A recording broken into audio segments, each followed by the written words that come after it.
The great chamber of the Galactic Council fell silent as the 7 representatives took their seats.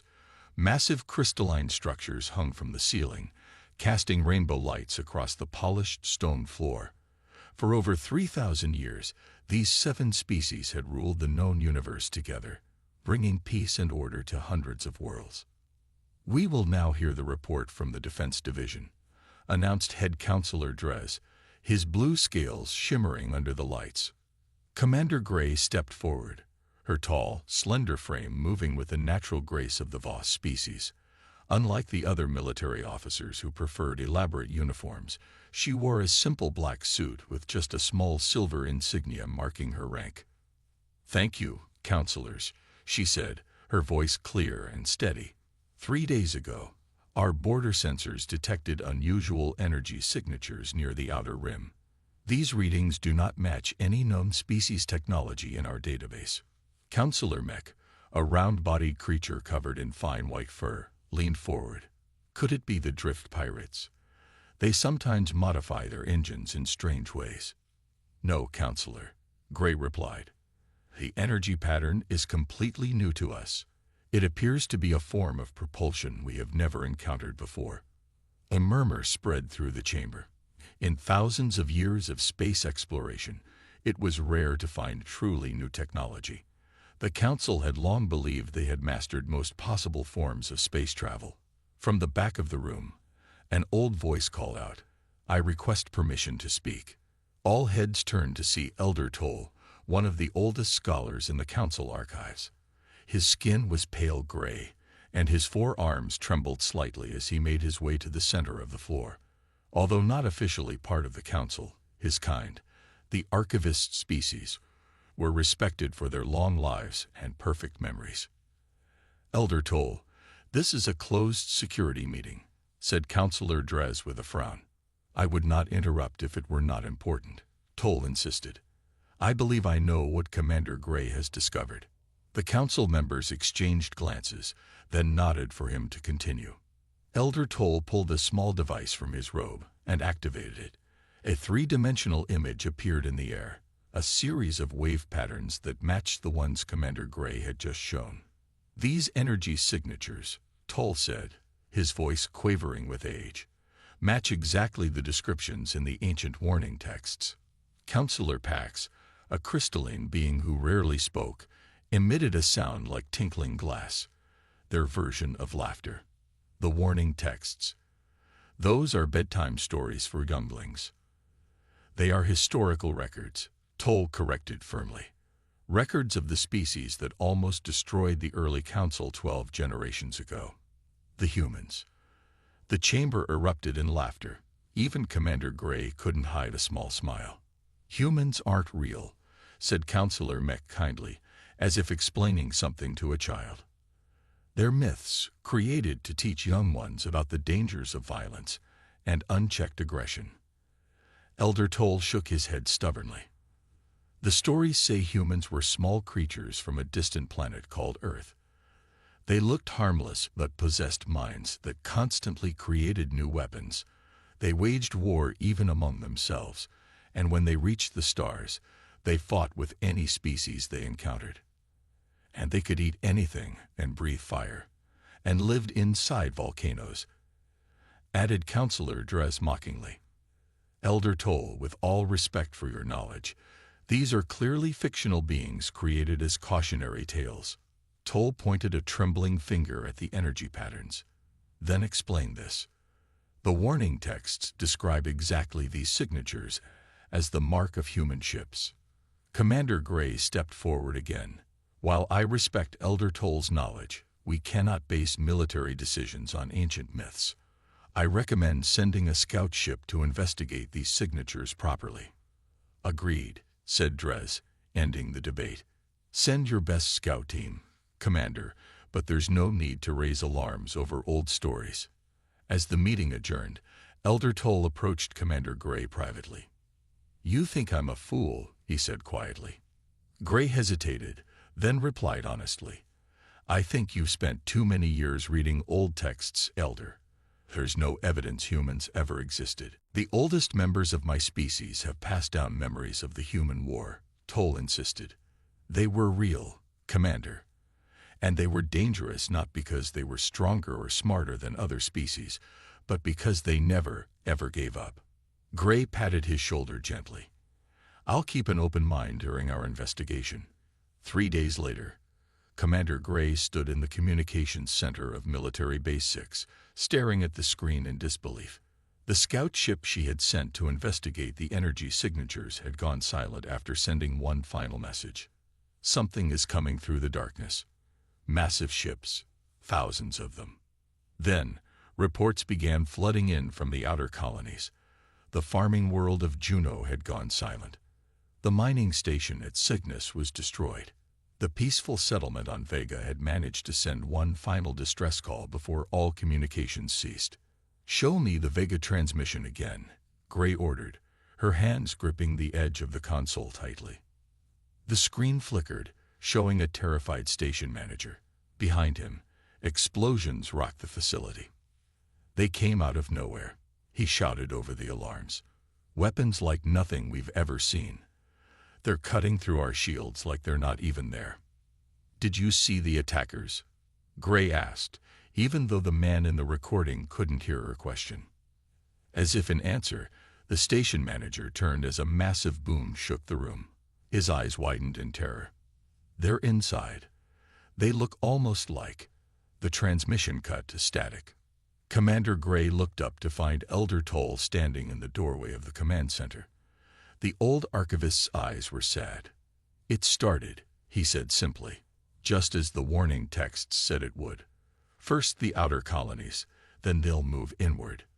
"We don't know it's your humans," Gray insisted, but her voice lacked conviction. "Then who?" asked Toll.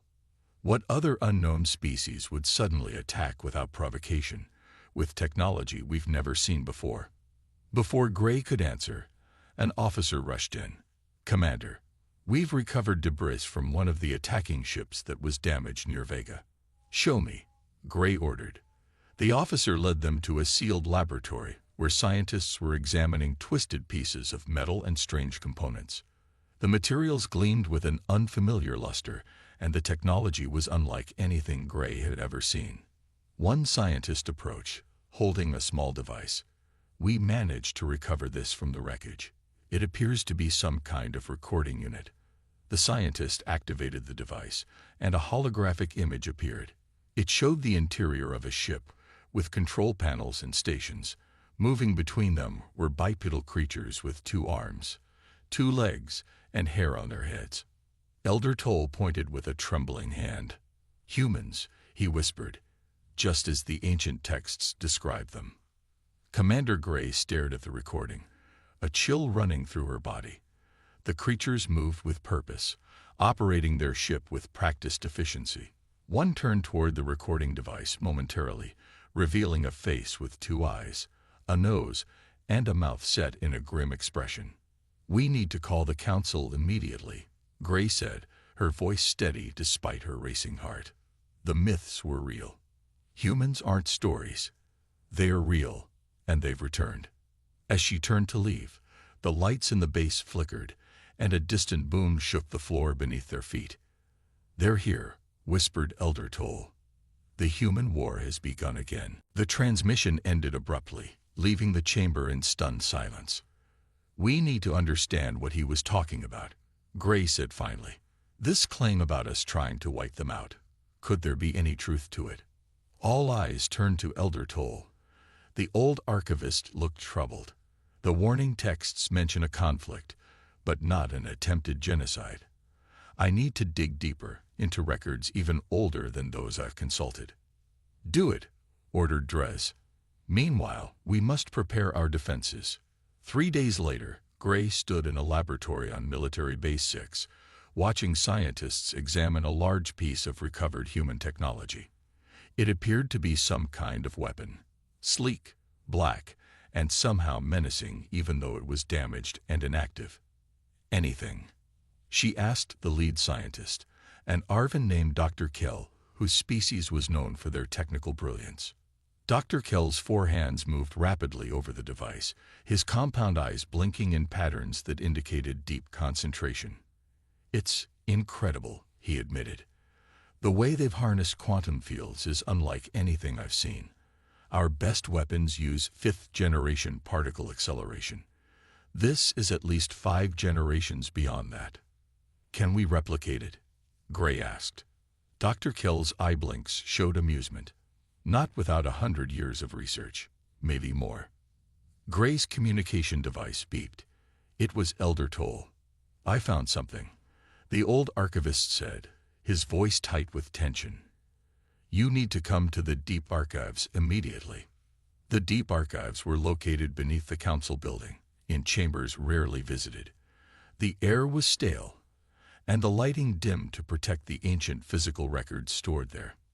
Elder Toll sat surrounded by old text scrolls and data crystals, so ancient they required special readers. His face looked ashen. What have you found? Gray asked, sitting across from him. The truth, Toll whispered. And it's worse than I feared. He pushed forward an ancient scroll, its material unlike any Gray had seen before.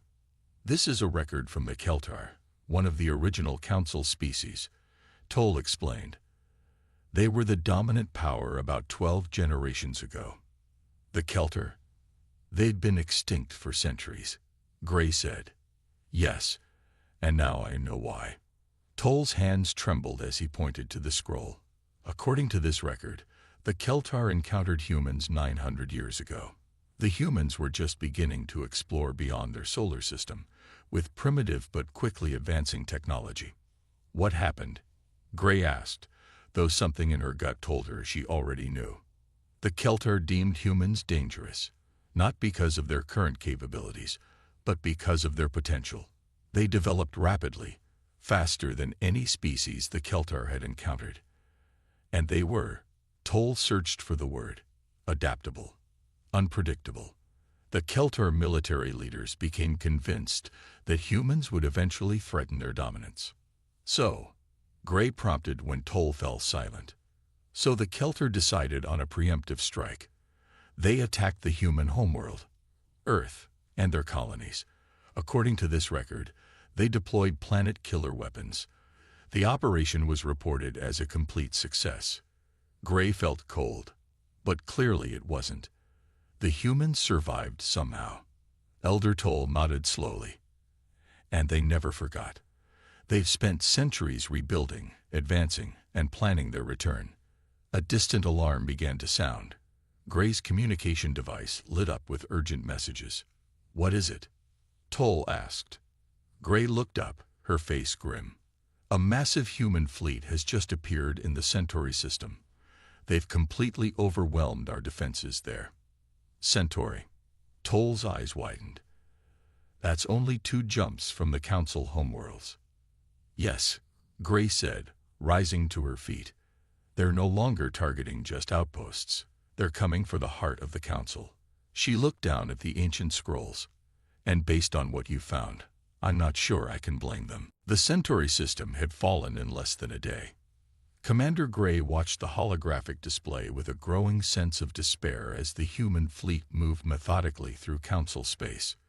Their ships, sleek, dark vessels that seemed to absorb light rather than reflect it, operated with terrifying efficiency. They're not just attacking randomly, she observed, pointing to the pattern of red markers spreading across the map.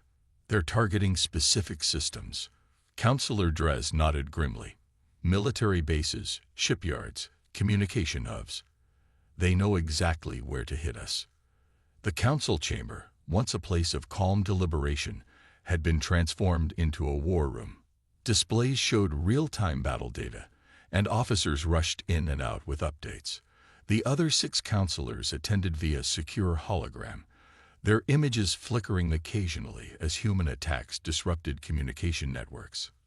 How do they know our defenses so well? Asked Councillor Mech, his white fur now streaked with gray from stress. It's as if they've been studying us for years. Perhaps they have been, said Elder Toll. The old archivist had barely slept since discovering the Keltar records. According to what I found, humans are extremely patient and thorough in their planning. Dr. Kell entered the chamber, carrying a small device. The Arvin scientist looked exhausted but excited. "Commander, counselors, I've managed to access more data from the recovered human technology," he announced. "You need to see this immediately." Dr. Kell placed the device on the central table, and a new hologram appeared. It showed a star map, but unlike any the Council had seen before, hundreds of tiny green dots blinked among the stars. "What are we looking at?" Gray asked.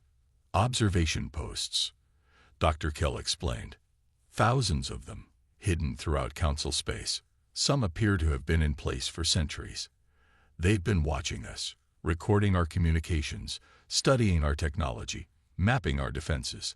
A stunned silence fell over the room. "All this time," Drez whispered, "they were there all along, hiding in the shadows, planning their revenge." "There's more," Dr. Kell continued, his four hands moving rapidly over the device. The hologram changed to show what appeared to be a massive structure hidden inside an asteroid field. "We believe this is their main base of operations, a space station of enormous size. It's located in the Void region." The Void. Counselor Pax's crystalline form vibrated with surprise. "But nothing can survive there. The radiation levels are lethal to all known species." "Not to humans, apparently," Dr. Kell said. "From what we've learned, they are remarkably resistant to radiation compared to other species. They've been hiding in the one place we never thought to look." Gray studied the image carefully. "Can we strike at this base? Perhaps if we eliminated their command center." "Our weapons would never reach it," Dr. Kell interrupted, shaking his head. "The radiation in the Void would disable our ships long before they got close enough." A young officer rushed into the chamber. "Commander, we've captured a human scout ship near Proxima Station. 3 crew members have been taken alive." The holding cell was specially designed to contain dangerous prisoners, with energy fields that could be adjusted to various atmospheric conditions. Inside, 3 humans sat calmly, watching their captors through the transparent barrier. Gray stood outside with Dr. Kell and a Council security team.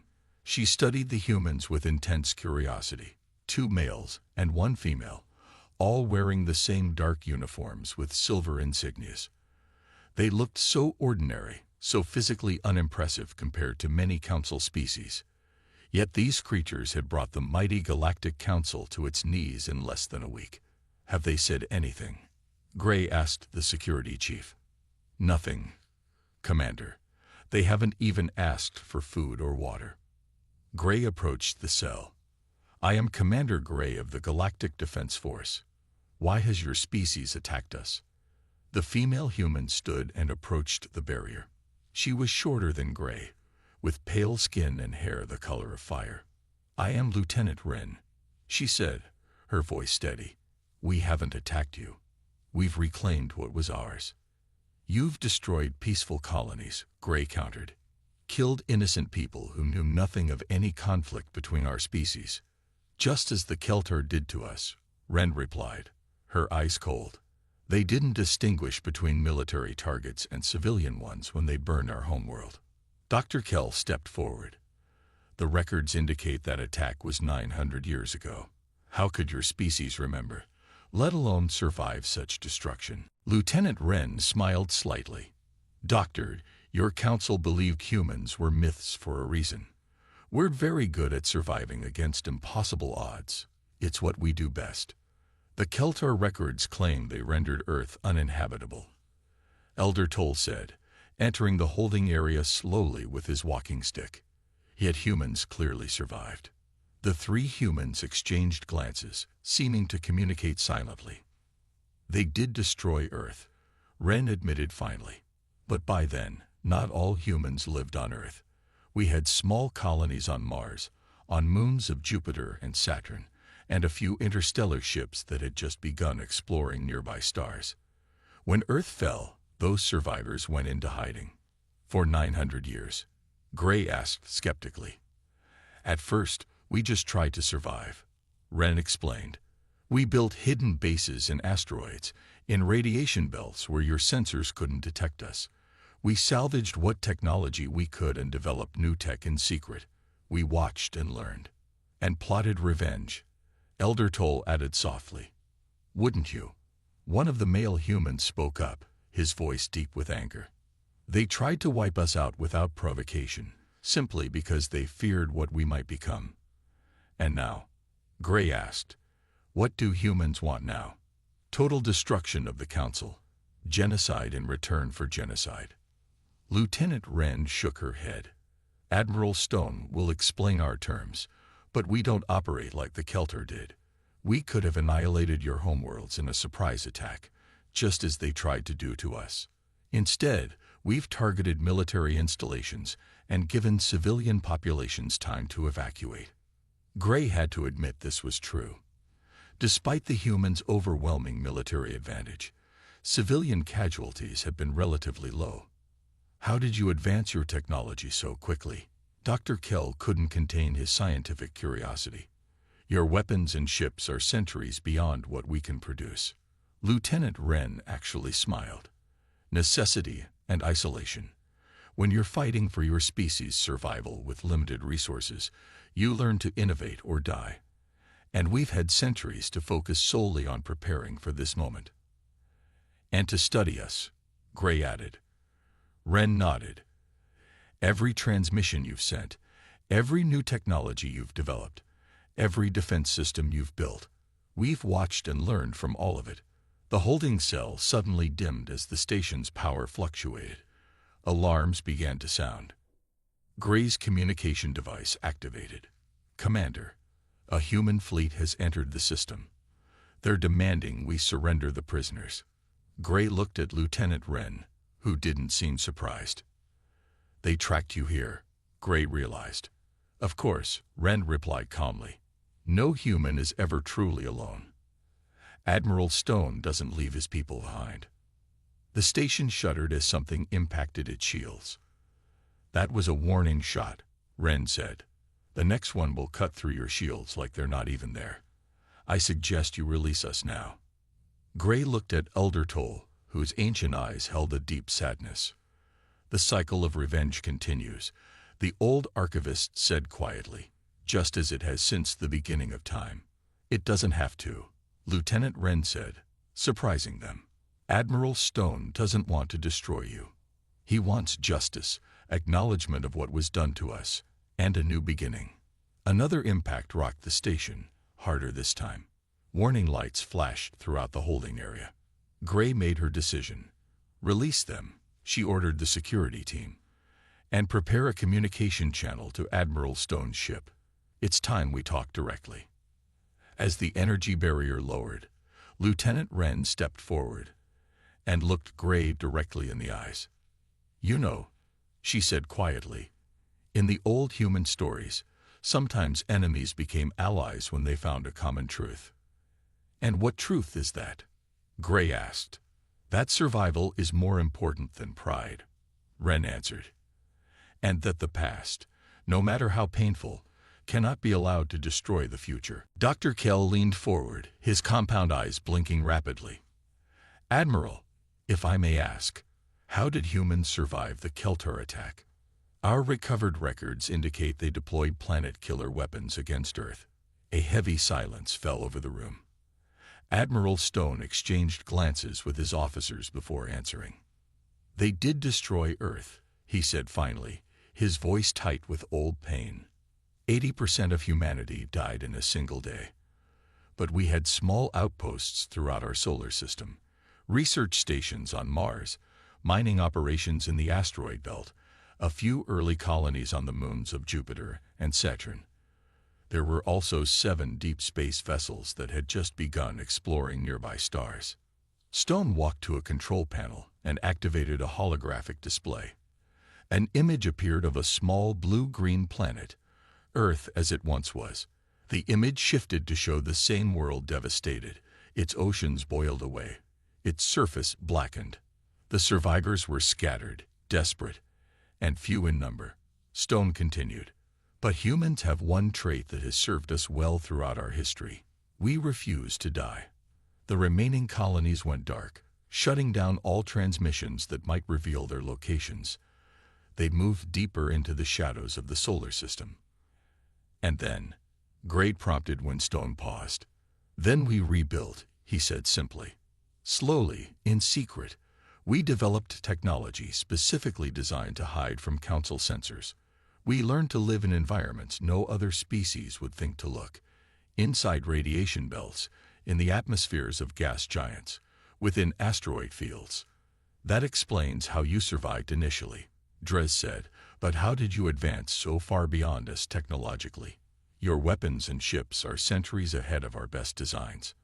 For the first time, Admiral Stone smiled. Necessity, Counselor. When your entire species faces extinction, it focuses the mind wonderfully. Every human child for generations was raised with one purpose, to help ensure our survival and eventual return. And we had the advantage of being able to observe your technologies while developing our own in completely different directions. Lieutenant Wren added, we also had to solve problems you never faced. How to build habitats in lethal radiation zones. How to travel without leaving energy signatures that could be detected. How to communicate across vast distances without using standard subspace channels. Gray was beginning to understand. So while we grew comfortable and complacent, we evolved. Stone finished for her. Out of necessity. Elder Toll's ancient eyes showed a deep sadness. And now you've returned for revenge. Not revenge, Elder. Justice, Stone corrected. If we wanted revenge, your homeworlds would already be ash. We could have done to you what the Kelter did to Earth, struck without warning, without chance for surrender or evacuation. Instead, Lieutenant Wren added, we've targeted military installations. We've allowed civilian evacuations before attacks. We've taken prisoners rather than killing them. What do you want from us? Dres asked directly. Admiral Stone retook his seat. 3 things. First, acknowledgement, a formal recognition by the Council of what was done to humanity and an apology for attempting to erase us from history. Second, reparations, several key star systems to be ceded to the Human Federation, including our original home system, Sol. Third, a place for humanity at the Council table, equal membership and rights. The Council members exchanged glances. The terms were surprisingly reasonable, given the humans' overwhelming military advantage. These terms seem acceptable, Dres said carefully, but I must confer with the full Council before. He was interrupted as a human officer rushed into the room and whispered urgently to Admiral Stone. The Admiral's face darkened with anger. It seems, Stone said coldly, that while we've been talking peace here, a faction of your Council has launched an attack against our main base in the Void region. Gray was shocked. That's impossible. The Council voted unanimously for this peace mission. Apparently not everyone agreed with that vote. Stone replied, standing abruptly. Your ships are currently attempting to deploy some kind of new weapon against our civilian population. Elder Toll closed his eyes in despair. Counselor Pax. It must be their faction. They've always advocated for a stronger military response. We need to stop them, Gray said urgently, rising to her feet. Admiral, please. This wasn't authorized. Let us contact them. Admiral Stone studied her face carefully, then nodded. Lieutenant Wren will show you to a communication station. But be quick, Commander. My fleet is already moving to intercept. The main command center of Admiral Stone's flagship hummed with activity. Screens showed the unfolding battle near the Void region, where Counselor Pax's fleet had deployed against the human base. Commander Gray watched in horror as the Council ships fired their new experimental weapon, a destabilizing wave designed to collapse the protective shields around the human settlement. If successful, it would expose thousands of civilians to the lethal radiation of the Void. This is madness, she whispered. Beside her, Counselor Dres's scales had paled to a sickly gray. Elder Toll simply looked sad, as if he had expected this all along. Counselor Pax, Dres spoke urgently into the communication system. This is Counselor Dres. You must stand down immediately. We are in peace negotiations with the humans. The crystalline face of Counselor Pax appeared on the main screen. Peace. While we still have a chance to strike, the humans have revealed the location of their main base. This is our only opportunity to eliminate the threat once and for all. The threat? Gray stepped forward.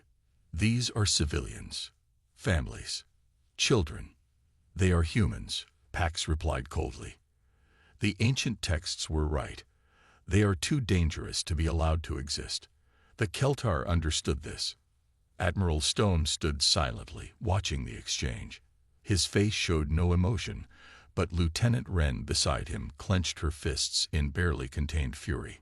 The destabilizer is at full power, one of Pax's officers reported. Firing in 3, 2.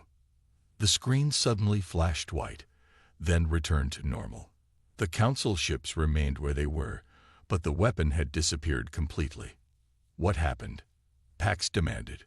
Where is the destabilizer? A human officer turned to Admiral Stone. Target neutralized, sir. Precision jump point removal successful. No damage to Council vessels. Gray stared in amazement.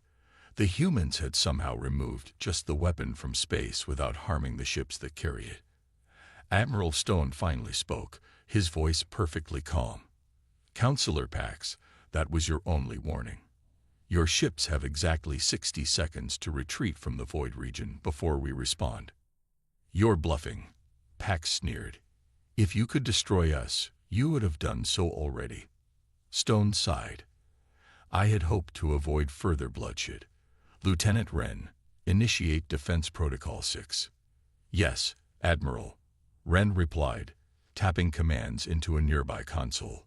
For a moment, nothing seemed to happen. Then, one by one, the engines on all of Pax's ships went dark. The vessels hung dead in space, all power systems offline. What have you done? Pax's voice was now tinged with fear. We've temporarily disabled your ships, Stone explained. A targeted electromagnetic pulse that affects only Council technology.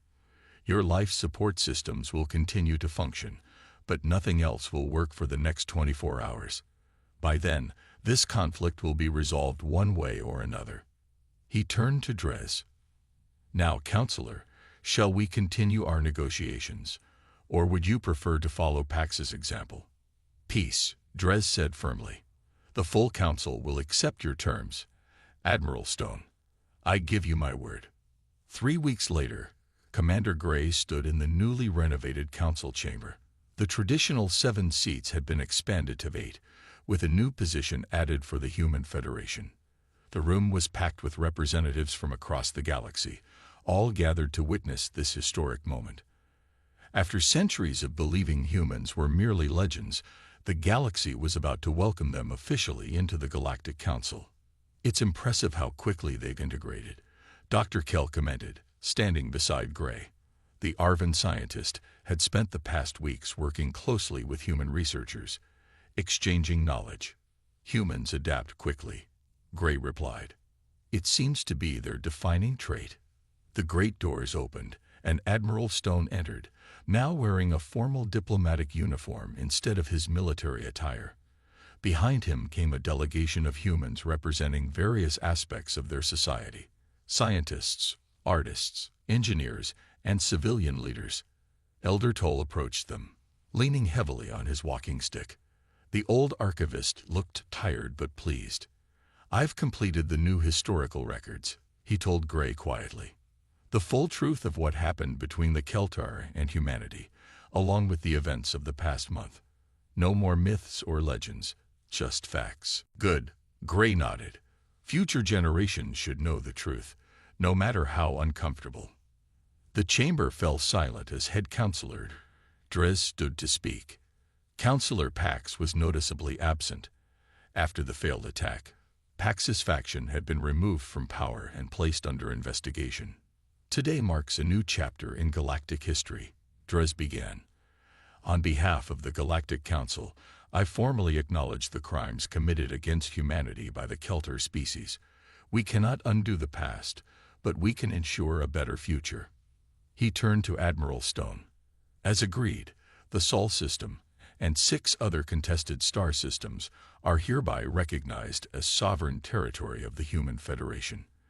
and today we welcome humanity as the 8th member of the Galactic Council. Applause filled the chamber as Admiral Stone took his place at the new council seat. His face remained serious, but his eyes showed satisfaction. "I speak for all humans when I say that this day has been long awaited," Stone addressed the assembly. "For centuries, we survived in the shadows, watching as the galaxy moved on without us, our very existence reduced to children's stories." He looked around the chamber slowly. "We could have chosen total war. Revenge would have been easy with our technological advantage. But humans have learned much in 900 years of exile. We understand now that cycles of violence solve nothing." Lieutenant Wren stepped forward, carrying a small container. She handed it to Admiral Stone, who opened it carefully.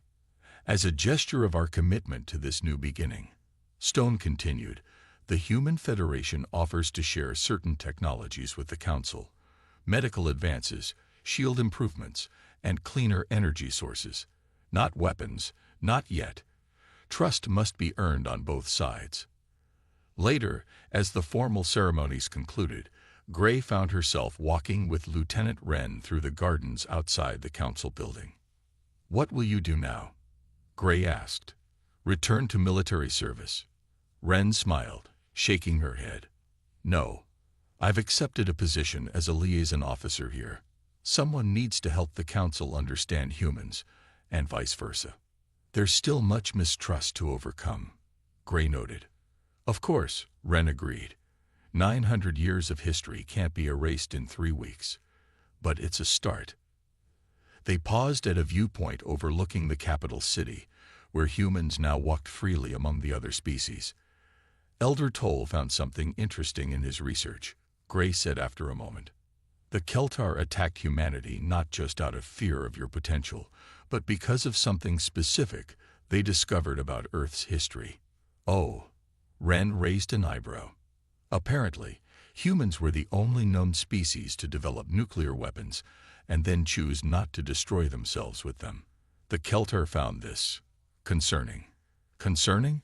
Wren laughed. "Why?" "Because it suggested a capacity for both great violence and great restraint. The Keltar couldn't understand a species that could walk right to the edge of self-destruction and then step back. It seemed unpredictable to them."